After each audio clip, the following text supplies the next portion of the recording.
Are you being grouchy?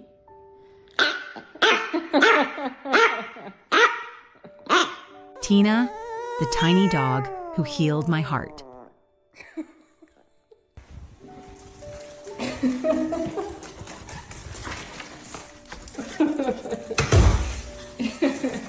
Oh, goodness. I wasn't looking for another dog. Not yet. It had only been a couple of weeks since I lost BB, my heart dog, my best friend. The house felt hollow, every corner filled with silence that used to be her soft breathing, her paws on the floor, her warmth next to me on the couch. I told myself I needed more time. One more. You want more? Okay, hang on. Hang on, calm down. Hang on, Tina. Wait, be patient. Okay, give me that paw. Okay. Then one day, I got a message from a friend. Hey, some friends of mine just lost their mom, Carol. She had a tiny Chihuahua named Lil Bit. They're hoping to find her a good home. I know you just lost BB, but I thought of you. My gut twisted. I wasn't ready. Was I? But something deep inside nudged me. You've got to lick Just your meet her. bronchitis wrist. We met halfway between cities. I walked to the car, and there she was, a tiny dog, curled up in a bed barely larger than a loaf of bread. Her paws were crossed like she was royalty.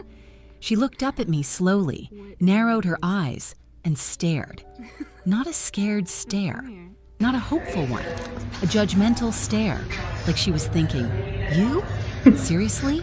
I burst out laughing.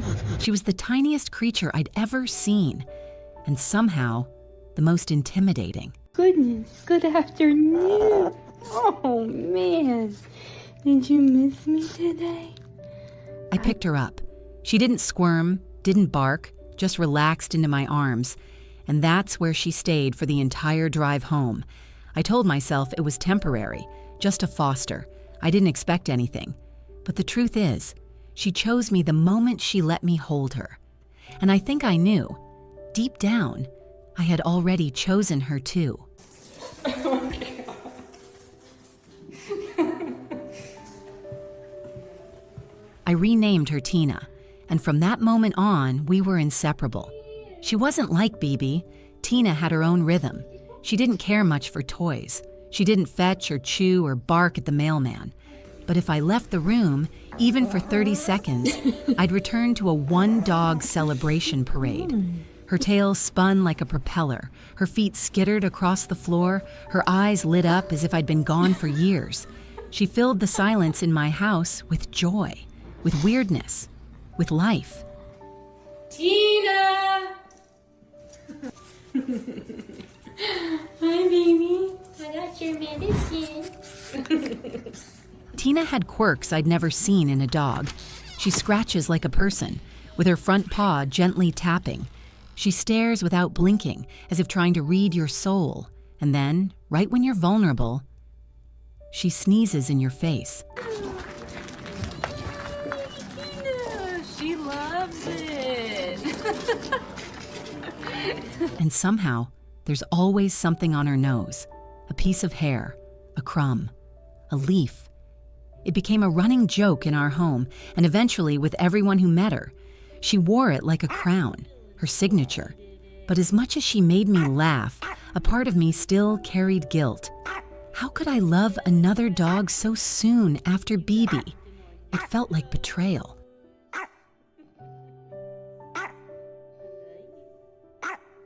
Then I read something that changed me. Tell your new dog all about the one you lost. It helps the heart make space. So I did. Tina! What's all over your face? I put a photo of BB on the dashboard, buckled Tina into her little car seat, and we drove. I told her everything. How BB used to lay her head on my lap, how she'd watch me play guitar, how she always knew when I was sad. I cried the entire drive. And Tina, she just listened. She didn't blink. She didn't move. She just was there.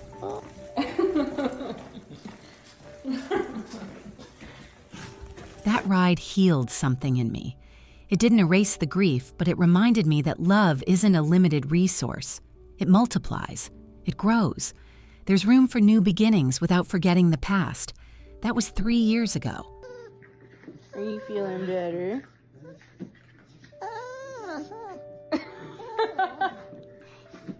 Oh my goodness. Tina is now 9.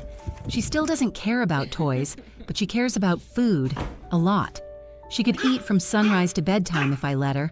She still gives me that judgmental squint if I take too long to pick her up.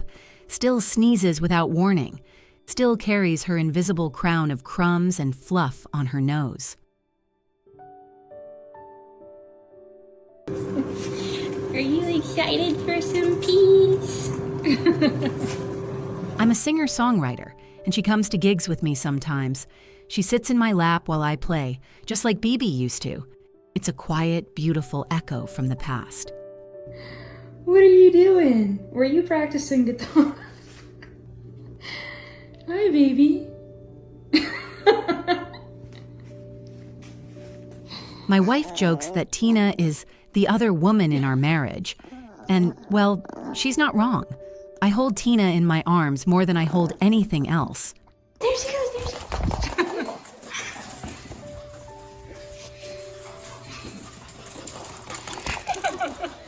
I think about the day we met often. That moment in the car where she judged me, then trusted me. She had lost her person. I had lost mine. But somehow, in that shared sadness, we found each other. Tina, come on.